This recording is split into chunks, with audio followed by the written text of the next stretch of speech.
예, 오늘부터 사전투표가 시작되면서 6일 지방선거는 그야말로 막바지로 접어들었습니다. 그제 권성동 국민의힘 원내대표에 이어서 오늘은 민주당의 선거사령탑인 김민석 선대위 총괄본부장을 스튜디오로 모셨습니다. 자, 특히 이번 주에는 민주당을 둘러싼 논란들이 많아서 선거에 어떤 영향을 미치게 될지 궁금한 게 많죠. 자, 김 본부장님 어서 오십시오. 예. 자, 언론에서는 판세가 민주당이 상당히 어렵게 돌아가고 있다, 이런 분석들을 많이 하고 있는데 어떻게 평가하십니까? 원래 어려웠죠.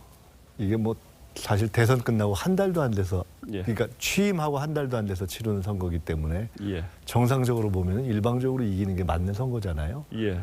그래서 처음 시작할 때도 저희가 4개 정도가 우세고 나머지는 다 경합이어서 그 경합을 희망 섞이게 저희가 한 서너 개 가져오면 뭐 8개 승리 또는 6개, 7개만 해도 선전이다 이렇게 봤는데 예. 그 사이에 악재들이 있어서 지금 분위기는 솔직히 5개만, 그러니까 원래 우세이던 곳 외에, 그렇죠. 원래 우세이던 곳 외에 5군데가 되면은 뭐 지금으로서는 뭐 아주 선전하는 거라고 볼 수 있는 결국은 정도의 충청권과 경기도가 가장 중요하다고 보십니까?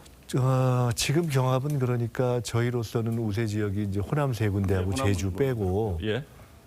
경기, 충남, 강원, 예. 뭐 인천까지 있지만은 예. 우선 그 중에서도 가장 치열하게 붙어 있는 곳이 충남, 강원, 경기 뭐 이렇게 되는 거 아닌가 싶습니다.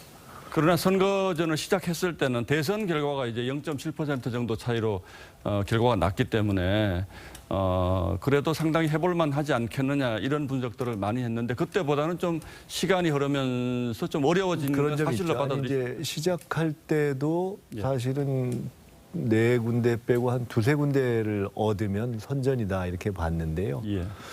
일단 그 북한의 이제 안보 변수가 생겼고 예. 그리고 이제 또 예상 못했던 당내 또 의원 관련한 또 파문이 있었고, 그것이 일단은 한번 출렁한 것이어서 처음 시작할 때보다 어려워진 것은, 처음 시작할 때 설정한 것보다 어려워진 것은 뭐 분명하죠. 민주당이 이 새 정부 출범하면서 이제 청와대 이전 문제를 가지고 좀 공격을 하셨는데 그 부분은 이제는 포인트가 안 된다고 보시는 겁니까? 그렇지는 않습니다. 그것은 이제 그건 사실은 꼭 선거용으로 또는 선거에 임해서뿐만이 아니라 예.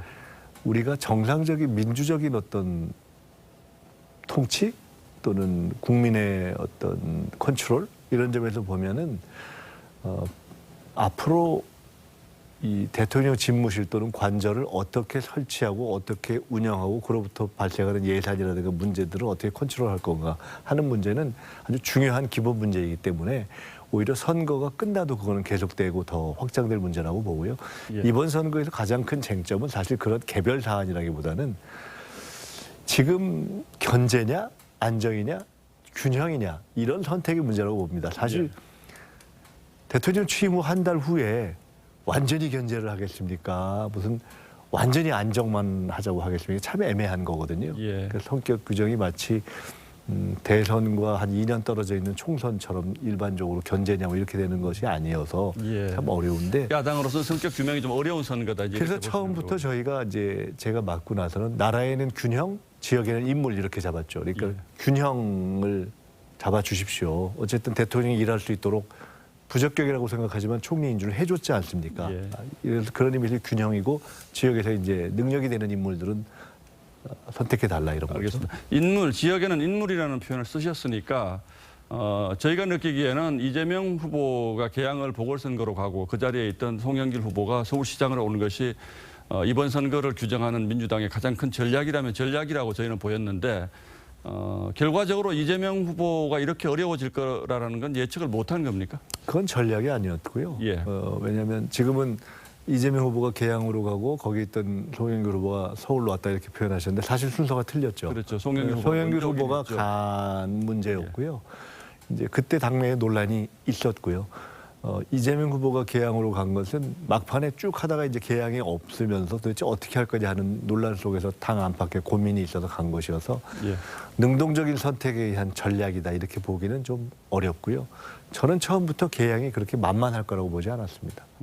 왜냐하면 어쨌든 외지에 있다 가는 것이고 그러면서도 또 거기만 하기는 어렵고 선거 이끌어야 되는 거잖아요. 그래서 사실은 그런 게 현지만 하기도 어렵고 외집을 또 지원하기도 어렵고 아주 그런 어려운 점이 있어서 처음부터 어려운 시기를 한번 겪을 거라고 봤습니다. 그러나 결과적으로 이재명 후보에게 좀 지나치게 관심이 집중된 건 민주당으로서는 좀 뼈아픈 대목이다 이렇게 보시는 지점이 있는지요? 이재명 후보가 일단 선거 전에 뛰어들면서는 불가피한 대목이죠. 사실은 관심이 있는 것을 뭐 어떻게 하겠습니까? 그렇죠. 그리고 후보였으니까. 지지층들이 가서 이렇게 막 응원하는 걸 어떻게 하겠습니까? 그런데 입장을 이해할 수 있죠. 계양 구민의 입장에서는 이제 쭉 있던 후보가 서울로 갔는데 거물이 왔는데 한편으로는 기대와 관심이 있지만 막 바깥에서 사람들이 와서 막 응원하니까 좀 어떻게 보면 서운할 수도 있지 않습니까? 예. 이제 그런 것들이 반영돼서 조금 좁혀졌었는데 실제로 저희들이 내부 분석을 쭉 해보는 바에 의하면은 지금 나오는 조사처럼 그렇게 좁혀지었다고 보지는 않습니다. 이제 당내 문제긴 합니다만 오늘 박지원 비대위원장이 사과했다가 사흘 만에 다시 사과한 그 국민 입장에서 보면 조금 의아하다. 어쨌든 사과는 한 것인데 그걸 두고 다른 당내 지도부라든지 후보들에게 비대위원장이 사과하는 모양새가 좀 의아하다라는 분들도 있는 것 같습니다. 이건 어떻게 보십니까? 지금 말씀하신 사과가 조금 헷갈리는데 어떤 걸 예. 말씀하시는 건지. 그러니까 지금 이제 당이 전반적으로 대선 패배에 대해서 갖고 있는 어떤 무한 책임감 이것에 대해서 이견은 없습니다. 예. 그리고 당내에서 있었던 어떤 문제점, 가령 뭐 의원의 어떤 비위가 있다 이런 것에 대해서 이견도 없습니다. 예. 그런 거는 바로바로 정리해야 된다는 것.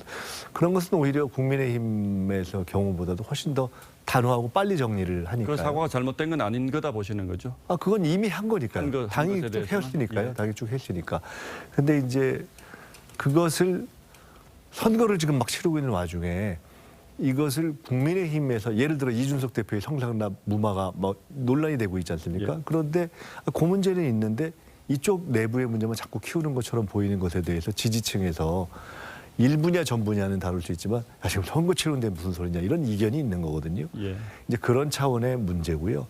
오히려 그런 이제 큰 틀에서 어떤 내부 정리를 엄격하게 해야 된다라든가 또는 국민들에게 겸손한 자세를 취해야 한다는 것에 이견은 없습니다. 다만 예. 586 문제가 나왔었는데 예, 그 그 또한 질문을 드리려고 했습니다. 그 또한 당내에서 뭐 저를 포함해서 저는 오히려 젊은 정치인들 이번에 출마하는 분들 모임에 가서도 그런 예. 얘기하는데 586 당연히 이제 이렇게 단계적으로 빠져나가는 거 아니냐. 예. 당장 그 송영길, 우상호, 뭐 최재성, 김영춘 이런 분들이 불출마 선언했었잖아요. 그리고 그 외에도 제도적으로 이제 3선 이상 어떻게 하자 이런 얘기가 나왔었고, 그러니까 자연스러운 흐름입니다. 그것 때문에 더 발끈하신 건 아니다 이런. 전혀 그럴 게 없죠. 이미 다 알고 그런 얘기 한 예, 건데요. 알겠습니다. 마지막으로 한 가지 이제 선거전이 최종 마지막인데 뭐 여러 가지 분석할 수 있습니다만 마지막으로 유권자들께 좀 뭐 하시고 싶은 말씀 있으면 시간. 아까도 이제 말씀드렸지만 균형이 필요하죠. 어쨌든 민주당이 국정을 책임졌던 입장에서 이게 국정이 잘 돌아가야 된다. 윤석열 대통령이 잘할지 또는 잘할 것이다라는 판단을 꼭 하고 있지 않지만 예. 한덕수 총리가 상당히 생각보다 문제가 있다고 생각하면서도 마지막에 대승적으로 저희가 인준한 이유는 예. 그래도 국정이 돌아가야 되지 않겠는가 하는 생각을 한 거거든요. 그러면 또 저희도 저희의 몫이 있는 건데 행정부가 있고 또 국회가 있는데 지방선거에서 최소한 그래도 능력이 검증됐다 싶은 사람들이 일할 정도는 돼야 되는데 지금 이대로 가면 너무 밀리니까 예. 최소한의 균형을 잡도록 도와주시고 투표장에 나와 주십사 이렇게 부탁드리는 거죠. 예, 잘 알겠습니다. 오늘 이렇게 모처럼 나와서 좋은 말씀 고맙습니다. 예. 네, 감사합니다. 예.